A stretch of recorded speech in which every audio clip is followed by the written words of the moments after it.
جادو اور اس کی علامات۔ امام ابو حنیفہ کی نظر میں جادوگر مرتد سے بھی بڑا مجرم ہے۔ وہ کہتے ہیں کہ ایک مرتد کا جرم صرف اس کی ذات تک محدود رہتا ہے، لیکن جادوگر کی وجہ سے پورا معاشرہ فساد کی لپیٹ میں آ جاتا ہے۔ جادو کا اتنا بڑا گناہ اسی لیے ہے کہ اس میں براہ راست شیطان اور اس کی اولاد سے مدد مانگی جاتی ہے۔ جو منتر پڑھے جاتے ہیں ان میں اللہ اور اس کے رسول کا انکار اور ان کی شان میں گستاخی کی جاتی ہے۔ پھر ابلیس یا اس کی اولاد کو معبود یا مددگار مان کر ان سے مدد مانگی جاتی ہے۔ سخت ترین جادو میں تو نعوذ باللہ قرآن پاک کو الٹا لکھا یا پڑھا جاتا ہے یا حرام اور غلیظ سیاہی سے لکھا جاتا ہے۔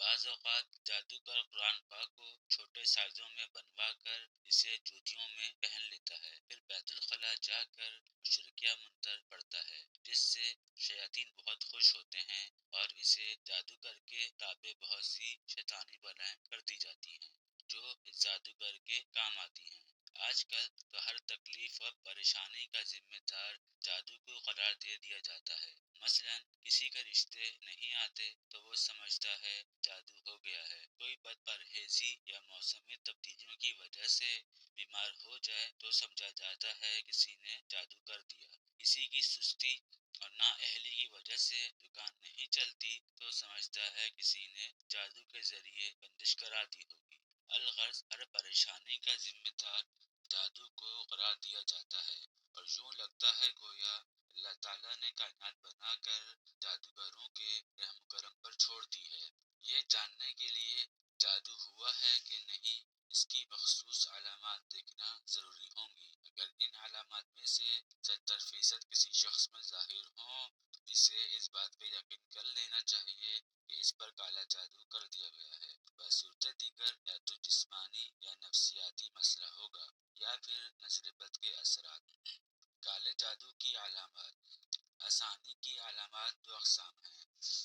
عموماً علامات، خصوصی علامات۔ عمومی علامات: جس شخص پر کالا جادو کیا گیا ہو اسے مخصوص خواب آتے ہیں جن میں یہ چیزیں نمایاں ہوتی ہیں۔ خواب میں نجاست دیکھنا، اپنے جسم پر نجاست لگی ہوئی دیکھنا، خواب میں خود کو یا کسی کو زنا کرتے دیکھنا، خواب میں ڈرنا، عجیب و غریب رونے خواب دیکھنا، خواب میں کتا، مردہ یا بچھو دیکھنا، خواب میں کالی بھینس دیکھنا یا بھینس کو نہاتے دیکھنا، بہت بدبو والی ریح خارج کرنا، بے سکونی محسوس کرنا، سب کچھ ہونے کے باوجود خوش نہ ہونا، دل میں گھبراہٹ اور عجیب طرح کا ڈر اور خوف محسوس کرنا، اپنے آپ سے نفرت محسوس کرنا، اذان سن کر چڑچڑا ہونا، اذان کی آواز سے تاہٹ، بے چینی یا نفرت ہونا اور آرزو کرنا کہ اذان جلد سے جلد ختم ہو، قرآن پڑھنے یا سننے سے جسم میں درد یا کسی قسم کی تکلیف محسوس کرنا، جسم میں کیڑا کاٹنا، جب غور کرو تو کچھ نہ ہو، دوائیوں کا اثر نہ ہونا یا شروع میں دوائی کا اثر ہونا بعد میں اثر نہ ہونا،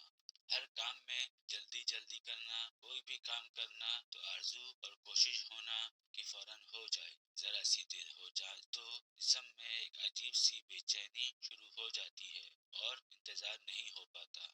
خصوصی علامات۔ بیماریاں۔ عموماً کالے جادو میں درج ذیل بیماریاں ہوتی ہیں جو بالکل ضروری نہیں کہ جب بھی یہ بیماریاں ہوں تو جادو ہی ہوگا، بلکہ جادو کے لیے پہلے مندرجہ بالا عمومی علامات کا ہونا ضروری ہے۔ سر میں درد رہنا، کمر اور گردوں میں درد رہنا، پیروں میں درد رہنا، پورے جسم میں درد رہنا، آنکھیں جلنا اور لال رہنا، رفع حاجت کا بار بار ہونا، فضلہ میں بہت تیز بو کا ہونا، پیٹ کا کھایا پیا غائب ہو جانا، یعنی جو کچھ کھایا ہو وہ آدھے یا 1 گھنٹے بعد ہضم سا ہو جانا اور پھر بھوک لگنا، بار بار بھوک لگنا، پیٹ میں درد، معدے میں درد اور متلی کی سی کیفیت ہونا، دل کی دھڑکن تیز ہونا، سینے میں درد یا جلن رہنا، جسم پر سرخ دانے نکل آنا، منہ اور سر پر دانے نکلنا، مرد کو اکثر احتلام ہونا، جسم کی رگیں کھینچنا، چکر آنا، آنکھوں کے آگے اچانک اندھیرا آ جانا، نزلہ اور چھینکیں بہت زیادہ ہونا، بعض اوقات چھینک مارتے ہوئے عجیب سی بدبو محسوس ہونا جیسے کوئی سڑا ہوا نزلہ باہر نکلا ہو، جنسی خواہش میں زیادتی محسوس ہونا، جسم میں آگ سی محسوس ہونا، جسم کا گرم رہنا، ناک منہ سے گرم ہوا کا نکلنا، جسم میں سوئیاں سی چبھنا، منہ کالا ہو جانا، جادو جتنا سخت ہوگا منہ اتنا ہی کالا ہو جائے گا، چڑچڑا ہو جانا، نماز سے دوری ہو جانا، اللہ اور اس کے رسول سے بیزاری سی محسوس ہونا، دل میں عبادت کو برا محسوس کرنا، بلا وجہ تھکان ہو جانا، کاہلی، سستی، نکما ہو جانا اور دیر تک سوتے رہنا، ہاتھ پیر سن ہو جانا، عموماً کھانا کھانے سے پہلے یا دوران منہ میں ایسا پانی آنا اس کی عجیب سی بدبو ہو، آنکھوں کے سامنے سایہ سا محسوس کرنا یا اچانک اندھیرا سا چھا جانا۔ نوٹ: دی گئی معلومات مختلف کتب سے لی گئی ہیں۔ ویڈیو دیکھنے کا بہت شکریہ۔ ویڈیو پسند آئے تو لائک کر دیں، چینل سبسکرائب کر دیں، سپورٹ کر دیں، ویڈیو شیئر کر دیں اور کمنٹ میں اپنی رائے کا اظہار کر دیں۔